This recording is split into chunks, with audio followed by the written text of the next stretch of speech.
This is the Total Perspective Vortex. I'm Dragula, And I'm Christian.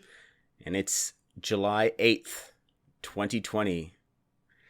Well, today, Christian, I want to start a new tradition. I'm all about organizing things. We have this iterative process, which is Right. at the core of what we do, right? So I'm getting out there and I'm building this podcast thing and coming up with ideas. And as we create things, we then add structure to them and create order along with the creativity. So, Right. and that framework actually works as like a scaffolding for tomatoes, for example, right? It helps the vines rise up off the ground, and it creates even more opportunity for growth.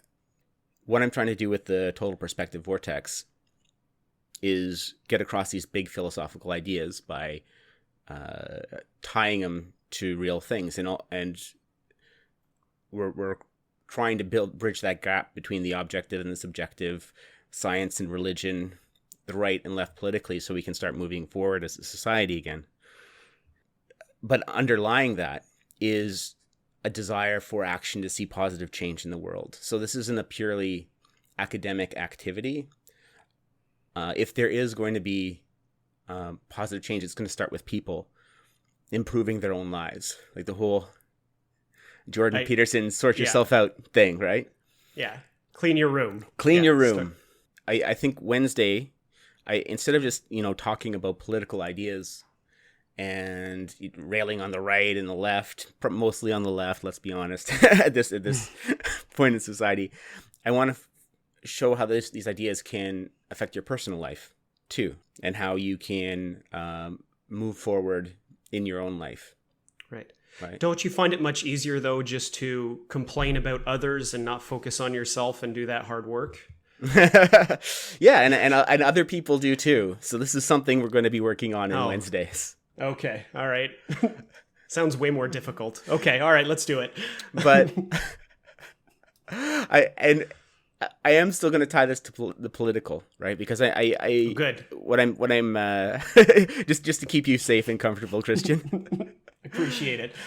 Trump has established a national garden of heroes, or he's announced that he's going to do this, and this is the perfect response to Antifa, the neo-Marxists tearing down or conspiring to cause riots where they tear down monuments, and the whole idea of attacking Western civilization. Because what they're really trying to tear down is that structure that helps elevate us. So it's that response. And this is what I've been trying to get to, is the dysfunction of society reflects the dysfunction of the family, reflects the dysfunction of the individual.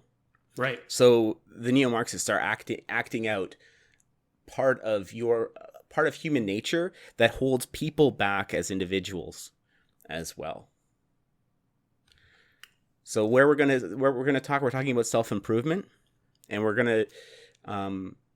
today we're gonna be talking about, well, Trump's response is establishing a national garden of heroes is so important, is that you also need, if you want to make progress in your life, you need to establish your own garden of heroes. That's beautiful. Yeah. I like it. Yeah. Okay. So, and there's going to be like three things that I'm going to call, and I think all the atheists who may have been with me to this point might start their flag detectors are going to be going up, because I'm going to call it your conversation with God. Starting your conversation with God. So there's three aspects to that. So set goals, pick a path, and move forward. That's the first. You have to have goals. The second is to tell the truth, at least to yourself. And that's like, the way you do that is you articulate and live by a code. Okay, so we're going to talk about that briefly. And the third is you have to live by your plan. You have to create a schedule for your life and engage with that schedule as well. So that's living by the plan. So those are the three things you got to do. If you want to have it in one word, a business sense, you need a code to live by, you need goals, and you need a schedule. And you Right. have to constantly be engaging with these three things. Okay, and so today when we're talking about Trump and his garden of heroes, his national garden of American heroes, you have to create your own personal, like, Tragula's garden of heroes, Tragula's Okay. personal garden of Tragula's heroes. This is, again, like we were talking about religion and that path, and it was, and you, if you it to, so people who may not have listened to the other episodes and may not be completionists, when I talked about stories and religions, I talked about how we pull morals out of stories, and those, we tie those morals to heroes, or we find people who emulate these. So morals are patterns that we find useful in how to live our life. You could think of, like, life hacks is sort of an example, but they're more moralistic than that, and universally abstract, universally applicable than that typically. But that's the idea of useful tips that improve the ways we live our lives. So we find those, and then we find heroes who emulate those, or who display those, because we want their stories the most. And eventually we sort of become, those heroes become archetypes of all the things you need to do to follow that path, to be the good hockey player, to be the good husband, to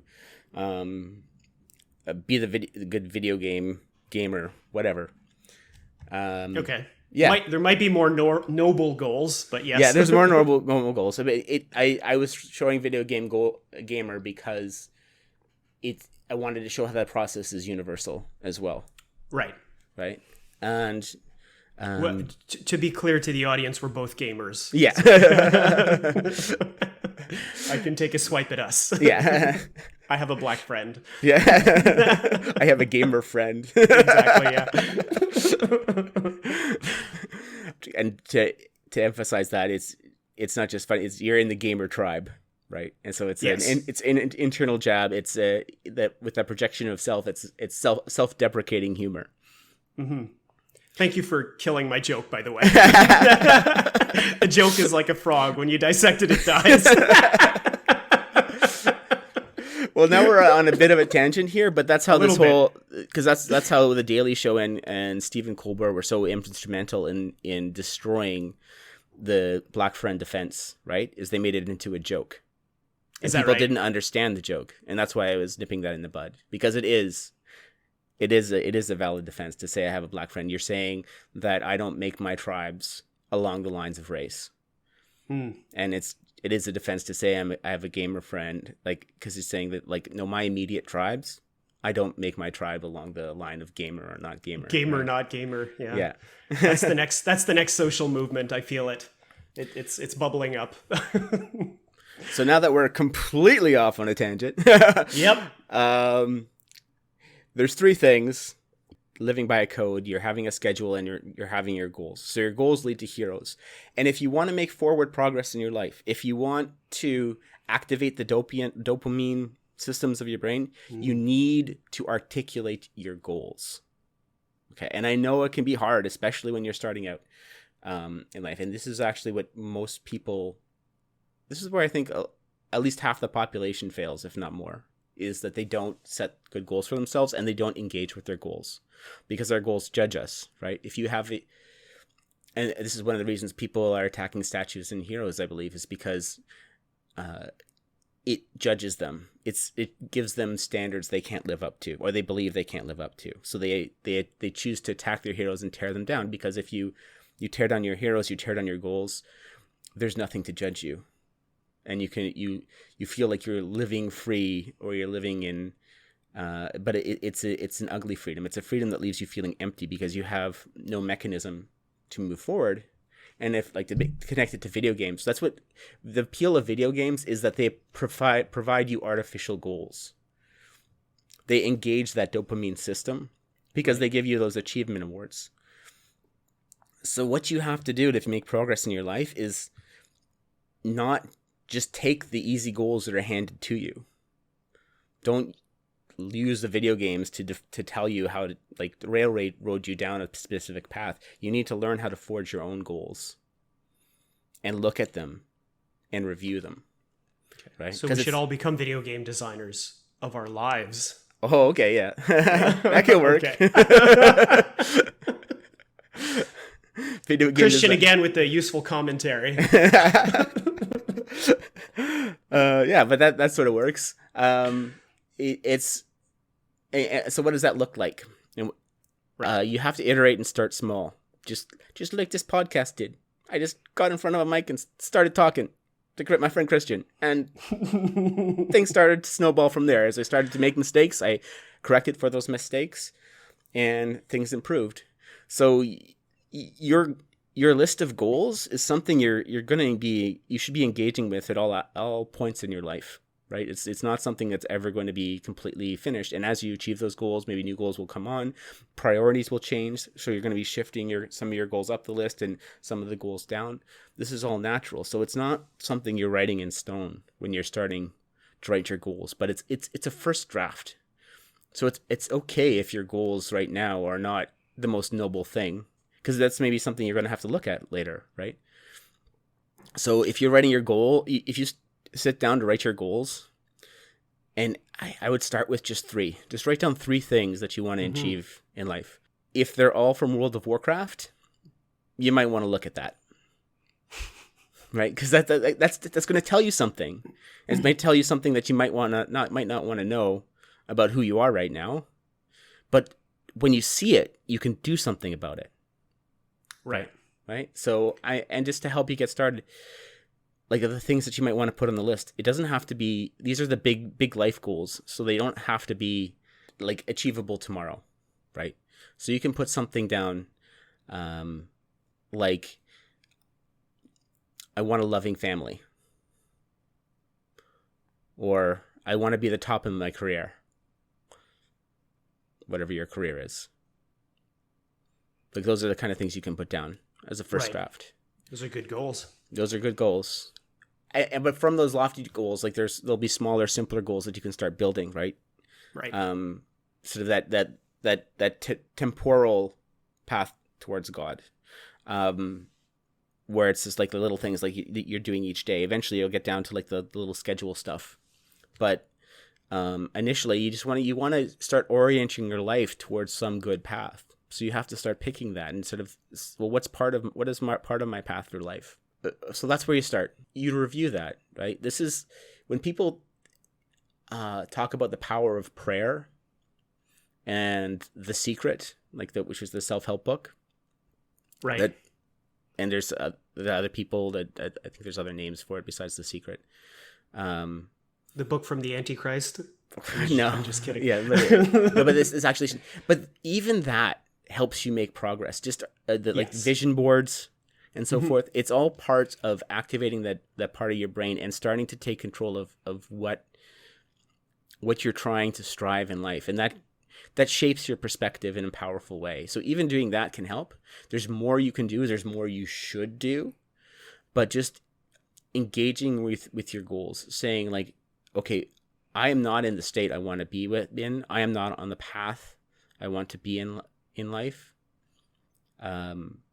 What's the better path? Who's been on that path? Who can I put in my personal garden of heroes? You just brought it back. Yeah, I did. Like I was wrapping up the episode. Yeah. So yeah, that's it for this episode of the Total Perspective Vortex. Right.